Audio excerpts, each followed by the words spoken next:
moi, ce que je voulais vous dire, c'est que si j'ai écrit ce livre-là, Le Quatrième Mur, comme si j'ai écrit les livres sur l'Irlande, c'est pas pour écrire un livre, ça m'intéresse pas du tout. Je suis journaliste, j'écris, j'étais reporter, donc j'ai pas besoin d'écrire. Pour l'Irlande, j'ai écrit ce que j'avais à écrire pendant plus de 30 ans. Sur le Liban, j'ai couvert la guerre du Liban, l'Afghanistan, j'étais du côté des soviétiques, c'était rare, c'était moi. Toute la guerre Iran-Irak, du côté irakien, c'était nos amis. Saddam Hussein, c'est notre allié. Je vous parle d'un temps qui est ancien. La Somalie et d'autres guerres, toutes ces guerres-là, je les ai écrites en tant que reporter. Mais il y a un problème. Il y a une différence fondamentale entre un reporter et un homme ou une femme. C'est que le reporter, il ne parle pas de lui. Il n'a pas le droit. Il n'a pas le droit de parler de lui. Tu n'as pas le droit dans un... Enfin, t'as pas le droit. Moi, je pense qu'on n'a pas le droit dans un journal de dire je. Il y a des journalistes qui le font. Ils expliquent comment pendant 14 jours, ils ont essayé d'approcher de la ligne de front et ils y sont arrivés. Et c'est leur boulot. On s'en fout qu'ils ont essayé d'approcher, qu'ils ont eu des problèmes, qu'ils ont eu peur. C'est leur travail. Ce qui intéresse pour moi, c'est ce qu'il voit et ce qu'il entend lorsqu'il y est. C'est pas ce qu'il vit, lui, le journaliste. Le problème, c'est que, comme d'autres copains et copines, au bout de toutes ces années de guerre, il y a un moment donné où tu t'aperçois que tu n'as pas parlé de toi du tout. Mais pas du tout. Donc tu te retrouves sous les bombes avec les gens, tu te retrouves dans des massacres avec les vivants qui restent, tu te retrouves dans des offensives difficiles, tu rentres en paix, tu retournes en guerre, et tout ce que tu as fait, tu as parlé de la souffrance des autres. Tu as parlé du désarroi des autres, des larmes des autres, de la colère des autres, mais ta colère, ta souffrance, ton désarroi à toi, il est nulle part. Il n'est pas sorti, jamais. Donc moi, je n'écris pas de roman pour raconter ce que j'ai déjà raconté dans le journal. J'écris un roman à un moment donné pour avoir le droit, à mon tour, le droit de pleurer, ou le droit d'être en colère, ou le droit de haïr. Même si ce mot est difficile, je le revendique aussi. Et donc pour moi, écrire un roman, c'est pas expliquer ce qui se passe en Irlande, ou expliquer ce qui se passe au Liban, ou ce qui s'est passé pendant la guerre du Liban, c'est y retourner en tant qu'homme, en tant qu'individu sensible et fragile, en tant qu'individu qui va être projeté, comme n'importe qui de vous ou de nous, de n'importe qui d'autre, qui est projeté brusquement de la paix à la guerre. Et tout ce que j'ai écrit dans le journal, je l'oublie. Ce ne sont pas des livres de journalistes, je ne fais pas un roman de journaliste, j'aime pas ça du tout. Et jamais je mets un journaliste en scène. On en avait déjà discuté ici, mais je n'ai pas jamais de ma vie je mettrai en scène un journaliste dans un roman. Ça ne m'intéresse pas. Mais ce que je fais, comme d'autres romanciers ou d'autres auteurs, je prends des masques. Dans les deux livres sur l'Irlande, un copain irlandais, un combattant irlandais qui en fait était un traître, il trahissait depuis 20 ans. Il travaillait pour les services secrets britanniques, pour l'armée britannique, pour la police d'Irlande du Nord pendant 20 ans. Pendant 20 ans, il a été responsable de ce qui est arrivé à sa communauté, à ses copains. Pendant 20 ans, il a menti. Il a menti à son pays, il a menti à son peuple, il a menti aux autres combattants, il a menti à sa famille, à sa femme, à ses enfants. Il a menti à ses amis, dont j'étais. Lorsque j'écris ça, je prends un masque. J'ai pas envie d'être Chalandon, le journaliste qui a bien connu ce type-là. Je deviens luthier pour le roman. Quand j'écris Le Quatrième Mur, je prends un masque aussi. Je retourne au Liban, mais pas en tant que journaliste, ça ne m'intéresse pas. J'y retourne en tant que metteur en scène de théâtre. Pour mon prochain roman, dont je ne parlerai pas ici, mais je l'ai rendu avant-hier. Donc je suis un peu comme quand vous attendez le bac, quoi, les résultats. Je suis restaurateur de tableaux du 19e siècle. C'est-à-dire qu'à chaque fois, je prends une distance par rapport à ce que je suis pour me rapprocher de ce que j'ai vécu. Et ce livre-là, par exemple, ce livre-là, c'est un livre qui se passe au Liban en 1982. Mais c'est un prétexte, le Liban en 1982. En fait, c'est un livre sur la guerre.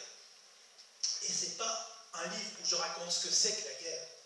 Je raconte ce que c'est lorsqu'on arrive, nous, vous ou moi, en guerre. Qu'est-ce qu'on ressent? Qu'est-ce qu'on vit? Et je voulais exactement faire ça, c'est-à-dire qu'à un moment donné, et c'est difficile à avouer, j'ai mis plus de 30 ans à avouer. La guerre, à un moment donné, moi, comme d'autres, hein, et je ne suis pas un combattant, la guerre, à un moment donné, comme d'autres gens, je l'ai aimé, la guerre. Je n'ai pas aimé la guerre pour ce qu'elle était, pour ce qu'elle faisait, mais je l'ai aimée parce que je m'aimais à l'intérieur. C'est-à-dire que j'aimais l'homme que j'étais devenu lorsque j'étais en guerre, parce que j'avais l'impression, qui est folle, mais qui était extrêmement violente, l'impression que chaque chose comptait plus que lorsque nous étions en paix. Les serments comptent plus, les étreintes, les promesses, ce qu'on se dit, ce qu'on fait, tout compte parce qu'il y a danger de mort. Lorsqu'on se dit bonsoir, on ne sait pas s'il y aura un matin. Lorsque l'on court dans la rue, sous les balles, en tant que journaliste, je peux rentrer quand je veux. Donc, je ne suis pas pris au piège comme les gens qui sont là-bas. Eux sont pris au piège. Quand tu cours dans la rue avec des femmes qui courent dans la rue avec leurs enfants pour aller chercher de l'eau, en danger de mort, traverser une rue pour de l'eau, et que tu rentres chez toi et que ta gosse fait la gueule parce qu'il n'y a plus de coca dans le frigo, c'est vachement dur à vivre. Et donc, c'est pas que tu aimes la guerre, mais c'est qu'à un moment, tu ne supportes plus les petits embarras de la paix. C'est-à-dire tu ne les comprends plus, tu ne les acceptes plus.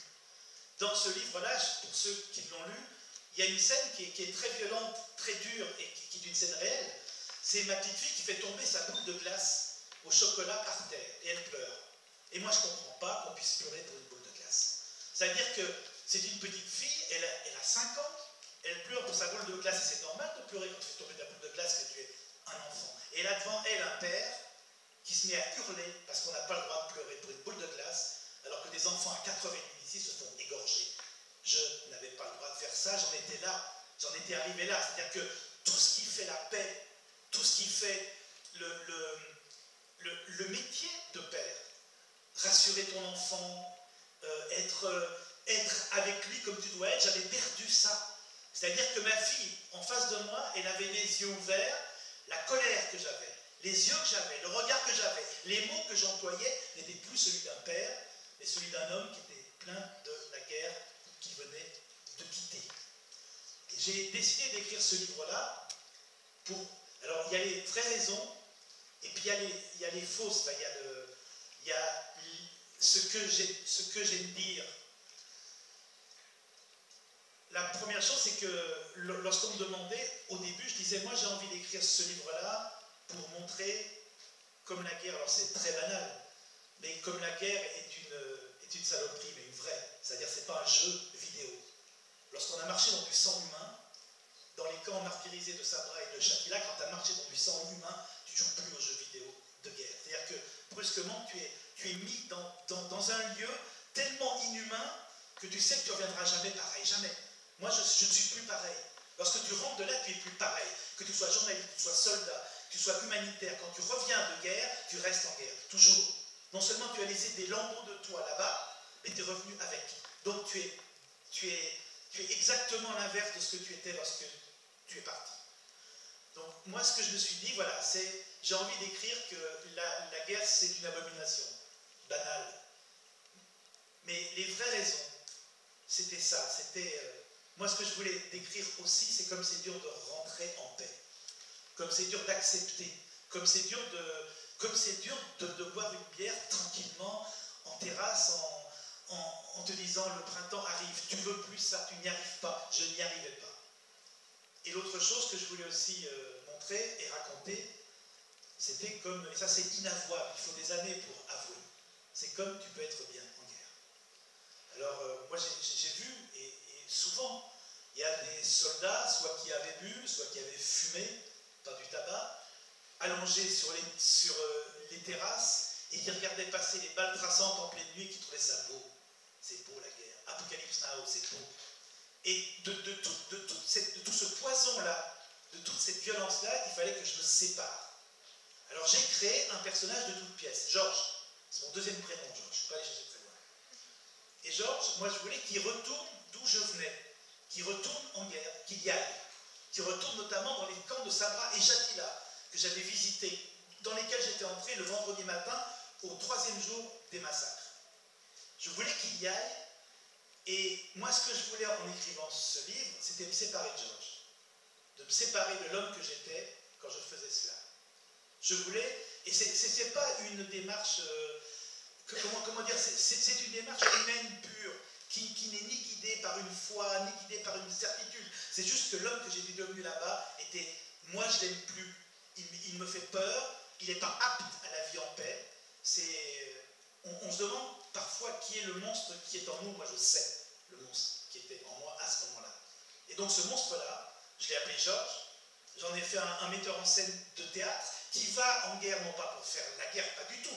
Il espère que peut-être jouer Antigone de Jean Anouilh, le faire jouer par des combattants de chaque camp, va permettre pendant 1h30, pas plus, 2 heures maximum, une seule fois, que tous ces camps viennent voir leurs enfants jouer Antigone.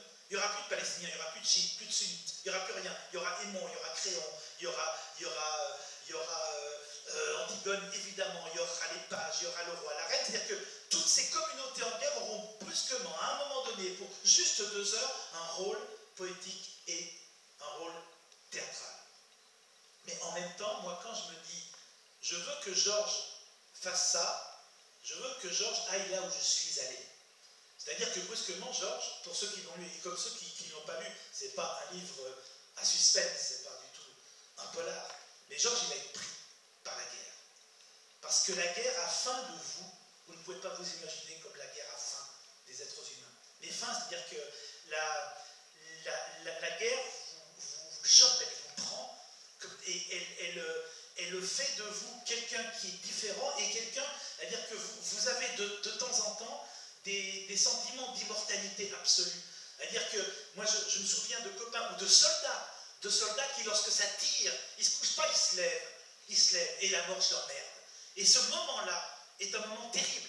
C'est-à-dire que ce moment-là où vous défiez la mort, vous êtes plus fort qu'elle, et évidemment, vous allez mourir, peut-être pas ce soir, mais demain, après-demain, dans 10 jours, vous allez mourir. Mais ce moment de la mort, je suis plus fort qu'elle, c'est un moment qui vous hante et qui me hante encore et toujours. Et moi, ce que je voulais, en écrivant ce livre-là, c'est que Georges parte pour faire, non pas la paix, mais une trêve poétique.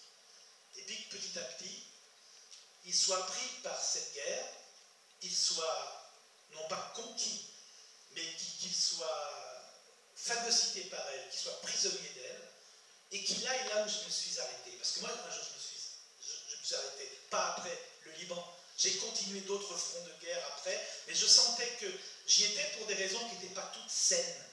Je disais, moi, et c'est vrai, parce que je le pensais aussi, quand tu es dans un abri avec des femmes et des enfants, comme ça a pu m'arriver en Irak, comme ça a pu m'arriver au Liban et dans d'autres lieux, que ces femmes et ces enfants sont bombardés, qui vont mourir peut-être. Si tu quittes cet abri quand tu es journaliste, ces femmes et ces enfants, on n'en parlera jamais. Jamais.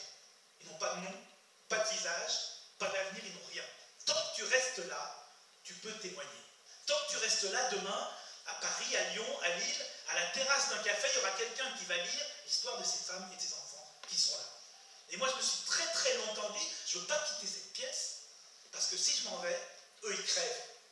Et je préfère qu'ils crèvent quand je suis là, même si on crève ensemble, mais pour en parler, pour qu'ils aient une mort, et pour qu'on parle de cette mort-là, plutôt qu'ils meurent sans rien, qu'ils meurent dans le silence. Donc longtemps, je me suis dit, je ne veux pas rentrer en paix, parce que mon devoir absolu, c'est de rester auprès d'eux, pour qu'ils aient une mémoire, et pour qu'ils aient une vie, et pour que, s'ils meurent, pour qu'on sache. Et je me suis aperçu que ce n'était pas aussi simple. Il y avait ça, c'est vrai, bien sûr. Ça, c'est un devoir de journaliste absolu. Mais il y avait aussi l'autre chose, c'est effectivement que j'étais bien là.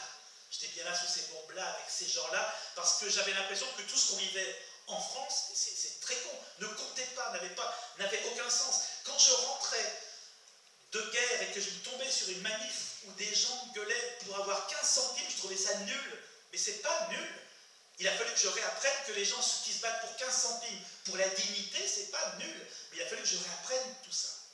Et un jour, j'ai essayé, j'ai arrêté, j'ai donné ma parole que je n'y retournerai pas, j'ai arrêté, et je me suis toujours demandé, mais qu'est-ce qui serait devenu de moi si j'avais continué, si j'étais resté, si j'étais rentré de moins en moins souvent, si je t'ai arrêté de plus en plus souvent. Il y a toujours un moment où tu prends parti. Il y a toujours un moment où tu rejoins un camp ou un autre camp. Des jeunes Français l'ont fait du côté des Palestiniens. D'autres Français l'ont fait du côté des Maronites et des phalangistes. C'est-à-dire que tu as un moment donné où être là ne te suffit plus. C'est-à-dire que voir les fusils qui tirent ne te suffit plus. Tu as envie d'être utile dans quelque camp que ce soit, d'un côté ou d'un autre. Et moi, ce qui m'intéressait, je me suis toujours posé la question quand j'ai décidé d'arrêter, qu'est-ce que je serais devenu? Qu'est-ce que j'aurais fait? Et ce livre-là, quand j'ai mis Georges en scène, et quand je l'ai fait essayer de monter cette pièce, pour ceux qui ne l'ont pas lu, je vous le dis, il ne va pas y arriver, parce que ça aurait été pas possible, parce que ce n'est pas un film américain avec le soleil qui se couche à la fin, et tous les combattants qui jettent leurs fusils en disant « Mais c'est con, le théâtre, on n'y a pas pensé. C'est tellement mieux de faire du théâtre que de faire la guerre, on est complètement idiots, on aurait dû y penser, puis ils jettent tous leurs armes en l'air, puis ils chantent, etc., en mangeant du mezzé, en buvant du thé. Non, c'est pas comme ça la vie. » Et donc je ne pouvais pas le faire, ça, c'était pas possible de faire ça. Mais en tout cas, je voulais que Georges aille au bout. Que Georges, lui, il continue. Georges, c'est ma part d'ombre. Georges, c'est ce que j'aime pas en moi et qui existe encore et qui tourne autour. Mais c'est ce que j'aime pas. Et ce livre-là, ben, c'est pour tuer Georges. Parce qu'il va mourir, Georges, je vous le dis. Non seulement il va mourir, mais il a tué.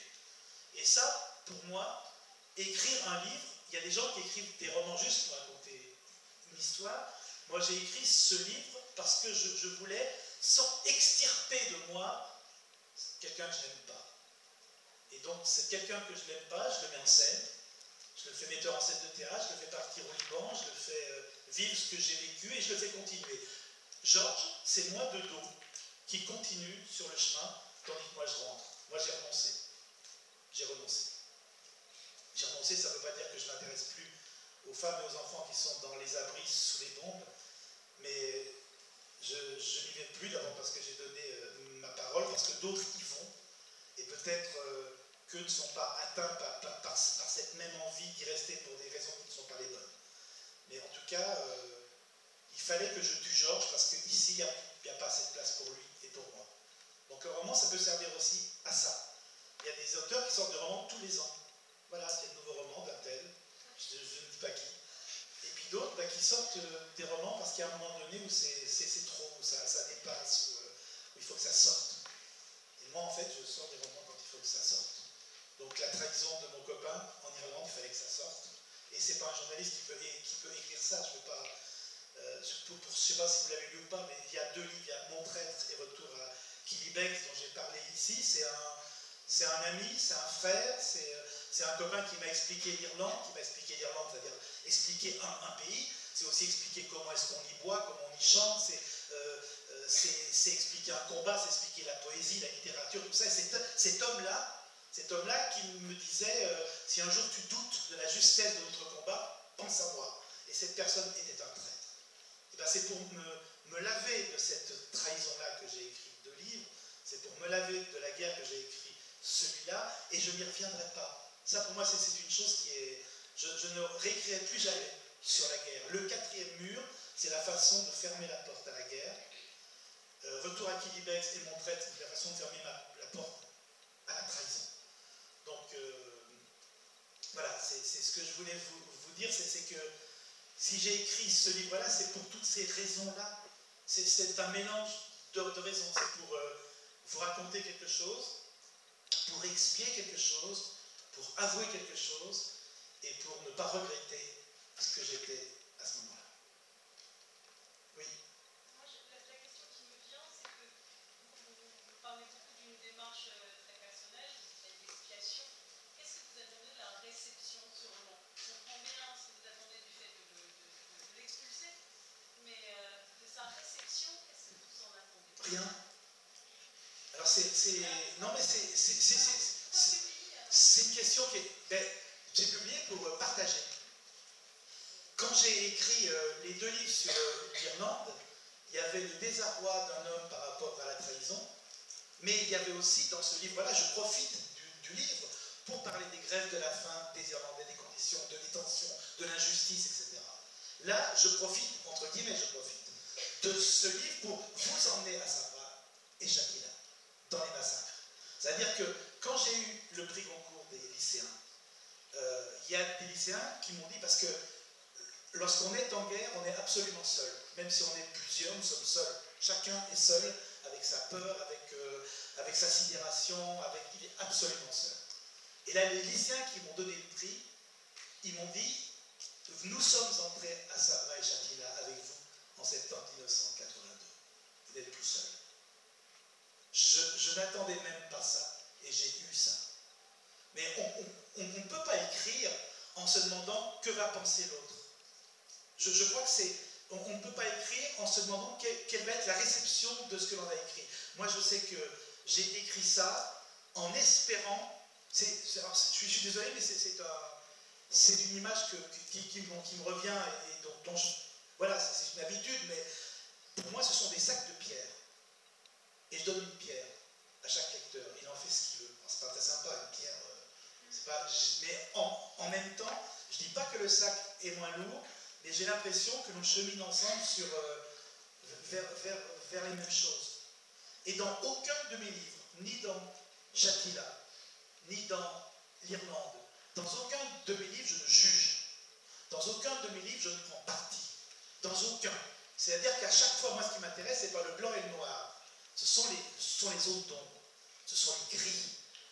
Et ce qui m'intéresse, c'est que là, quand Georges, c'est moi Georges, quand il arrive très petit gauchiste français, années 70, pro-palestinien, etc., il découvre les chrétiens libanais qu'il ne connaît pas. Et brusquement, il se rend compte que tout n'est pas aussi simple.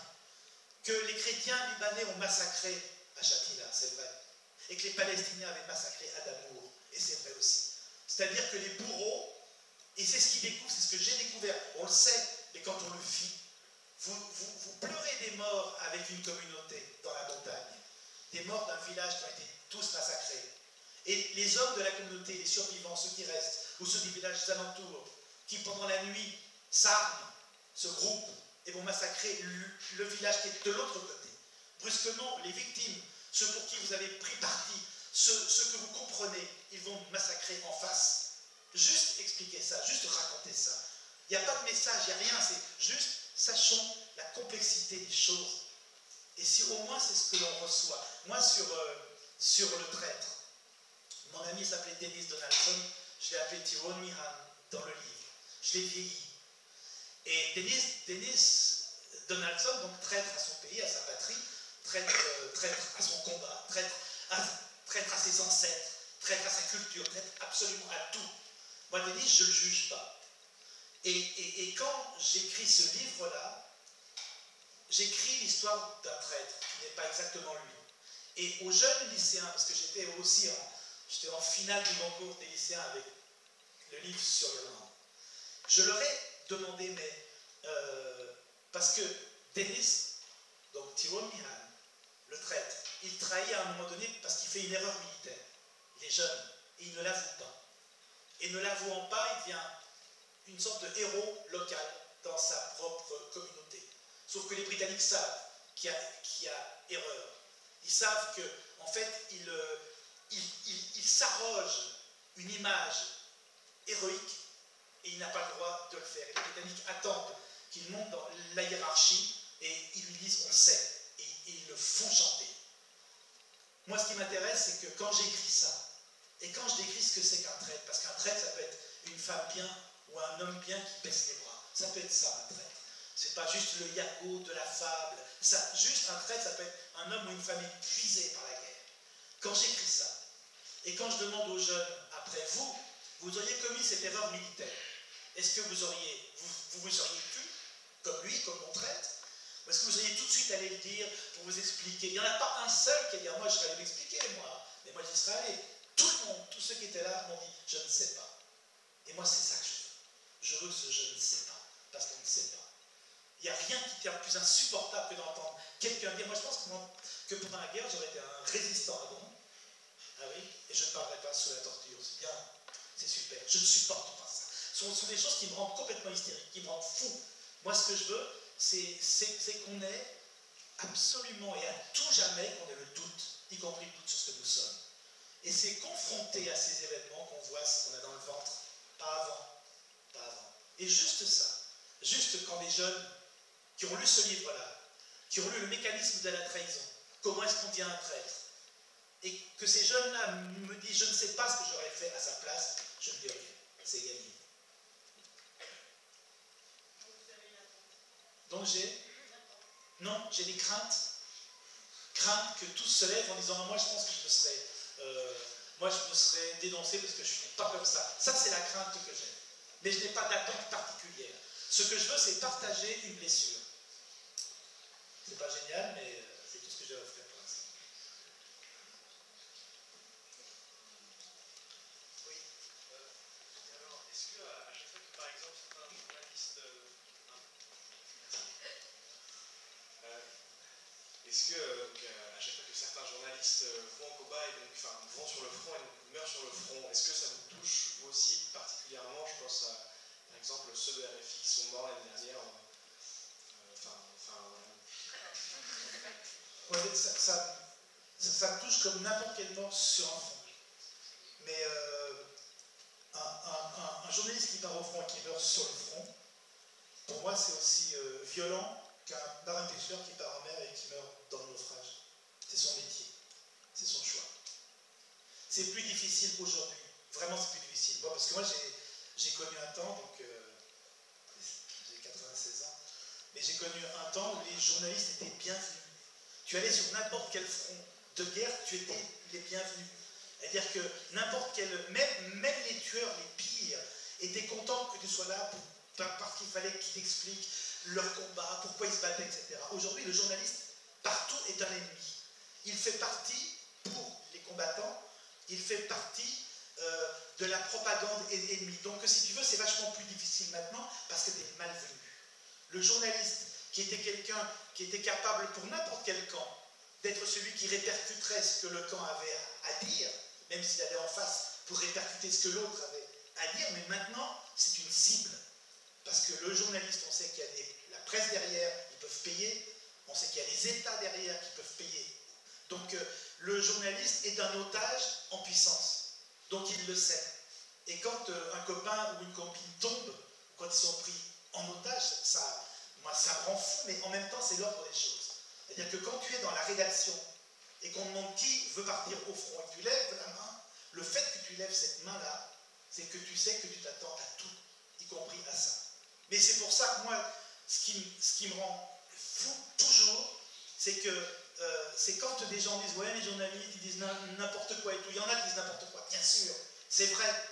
Mais tu as plein de filles et de mecs qui sont formidables et qui vont voir, au péril de leur vie, ils vont voir, juste pour une information que peut-être tu ne liras même pas. Tu vas être que comme ça, puis tu vas, je sais pas, je ne te connais pas, mais peut-être directement aller à la page des sports pour savoir ce qui s'est passé la veille. Je ne sais pas. Mais tu vois, c'est-à-dire que tu as en plus conscience d'être dans ce trou avec ces gamins pleins de plâtre et ces mères pleines de plâtre qui ont peur des bombes. Tu ne sais même pas si on va te lire, mais en tout cas, si 2 ou 3 personnes te lisent, si des gens te lisent, tu auras fait ton boulot. Mais tu n'as pas le droit. Pour moi, je suis la vieille école de journaliste. Tu ne parles pas de toi. Tu n'as pas le droit de parler de toi. C'est-à-dire que tu parles des femmes qui ont peur, tu parles des enfants qui pleurent, mais ton émotion à toi, tu te la gardes. Et c'est encore pire. Il faut laisser ce que tu penses aux éditorialistes, à ceux qui estiment qu'Israël a raison, que la Palestine a raison. Ça, c'est pas ton problème. C'est pas ton problème. Tu es avec les gens au milieu, c'est pas de dire je pense que, c'est de dire je vois. Ce que tu vois et ce que tu entends, mais pas ce que tu penses. Ce que tu penses, ça n'intéresse pas. En même temps, ça j'aime bien, c'est que tu vois la différence de journaux par les mots employés. Et ça, pour moi, c'est quelque chose qui me touche. J'étais dans un camp palestinien à Bagdawis, dans le nord du Liban, avec un vieux copain du Figaro, dont je me mets tout de suite à l'aise. Quand tu es sur un front ou dans un lieu très très dur, le type du Figaro, de Libération, même de Minutes, de la Croix, etc., ils ne se font pas la gueule, quoi. Ils se protègent, d'accord? Même si les journaux ne sont pas les mêmes, même si c'est-à-dire que tu n'es pas dans un moment de querelle franco-française, ou etc. Mon vieux copain du Figaro, qui s'appelait François Luizet. Et François Luizet, c'est un reporter du Figaro, journal plutôt de droite, Libération, journal plutôt de gauche. On ressentait la même chose dans ce camp. Et il me disait souvent, mais c'est marrant parce que, en fait, qu'est-ce qui nous différencie? Et quelques jours après, parce qu'on n'avait pas nos journaux au moment, on les avait après à cause du problème d'avion, de bateaux, etc. Donc ils arrivaient au Liban et il dit, j'ai trouvé, ça y est. Le même papier. On rentre chez Georges, il se trouve. Georges qui est un coiffeur libanais, un coiffeur palestinien dans un camp palestinien au Liban. Et quand je rentre chez Georges, je parle d'une petite boutique misérable. Boutique misérable. Et lui, il parle d'une échoppe crasseuse. C'est le même lieu, c'est le même camp, et brusquement, t'en as un qui dit c'est la misère, et l'autre qui dit c'est la crasse. Donc t'en as un qui dit, et là c'est juste les mots qui changent tout. Il y en a un qui dit s'il n'y avait pas la misère, s'il n'y avait pas ce camp, cette échoppe ne serait pas comme ça, et l'autre qui dit attends, merde, un coup de balai, un peu d'eau, et hop là, elle est propre. Et brusquement, on se rendait compte que ce qui faisait la différence de nos deux journaux, c'était même pas le regard que l'on portait, c'était les mots que l'on employait. La misère d'un côté et la grâce de l'autre. Et j'ai mis beaucoup de temps à me rendre compte de la différence qu'il y avait entre nous, alors que nous pensions la même chose sur le fait que ce camp n'aurait pas dû exister et que les Palestiniens aussi avaient le droit de vivre comme des gens normaux.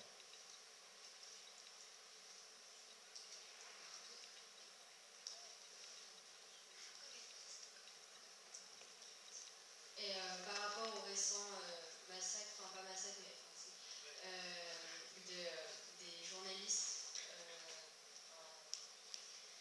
en Iran, qui se sont fait décapiter, vous en pensez quoi? C'est je suis comme vous, quoi. Le fait que ça soit filmé, que ça soit pour venger. Je peux parler qu'en tant que citoyen, je peux pas, je sais pas, quelqu'un qui en décapite un autre, moi je pense que si tu regardes la vidéo, tu es complice du tueur. Moi je pense ça. Après, tu peux dire mais non, c'est pour savoir. On sait ce que c'est je pense qu'on sait ce que c'est qu'une décapitation. Je pense qu'on sait ce que c'est qu'un homme qui hurle, ou qui prie, ou qui a peur. Moi je refuse de voir ça. C'est-à-dire que pour moi, c'est pas de l'information. C'est pas de l'information. C'est-à-dire que eux, lorsqu'ils montrent ça, c'est pour qu'il y ait une terreur. C'est pour soit faire peur à certains, soit pour développer l'imaginaire d'autres, mais moi, ceux qui regardent ça, pour moi, c'est exactement comme s'ils étaient autour du tueur et qu'ils s'en régalent. Mais à part ça, si tu me demandes ce que je pense des gens qui ont décapité d'autres, je suis content que la France ait cessé de le faire en 1981, parce qu'on serait très embarrassé maintenant pour dire on décapite des gens alors qu'on le faisait encore jusqu'en 81, d'accord, c'est la peine de mort, d'accord, c'était la guillotine, d'accord, c'était plus propre, etc. Mais guillotiner ou décapiter des gens juste pour imposer la peur, c'est quelque chose, je ne sais pas quoi te répondre, c'est juste de la révulsion.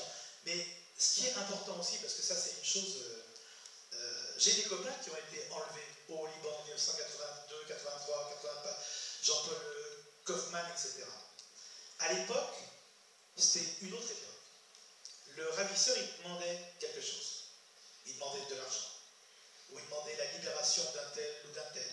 Il demandait que 100 prisonniers soient libérés, que l'un de leurs combattants emprisonnés en France soit libéré. Le problème, c'est que maintenant, ceux qui le font, ils ne te demandent plus rien du tout. Donc le désarroi que tu as vis-à-vis de ces gens-là, c'est que même la négociation n'est pas possible puisqu'il n'y a pas de demande. Il n'y a plus rien. Donc c'est une sorte de...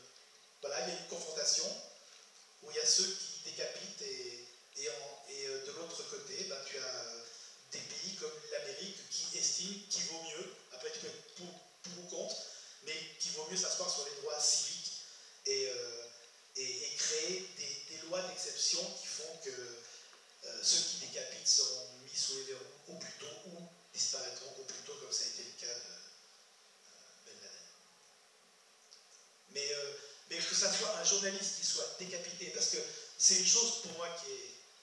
Il y a un journaliste décapité et avec plusieurs dizaines de Syriens, des soldats syriens, ils sont tous... Et on parle que du journaliste. C'est pas juste. C'est pas juste. Il y a un journaliste et des soldats qui sont décapités, on parle de tous. On parle de tous, même si, c'est vrai, même si les soldats faisaient la guerre à l'État islamique ou à Daesh, d'accord, mais il est impératif de se souvenir, et moi ça c'est un truc qui est, il faut se souvenir que Daesh en ce moment, les pires crimes qui se sont commis, ce sont contre les musulmans, dans les mosquées chiites, etc. C'est-à-dire que c'est pas qu'une guerre contre nous occidentaux, c'est une guerre totale. Et oui.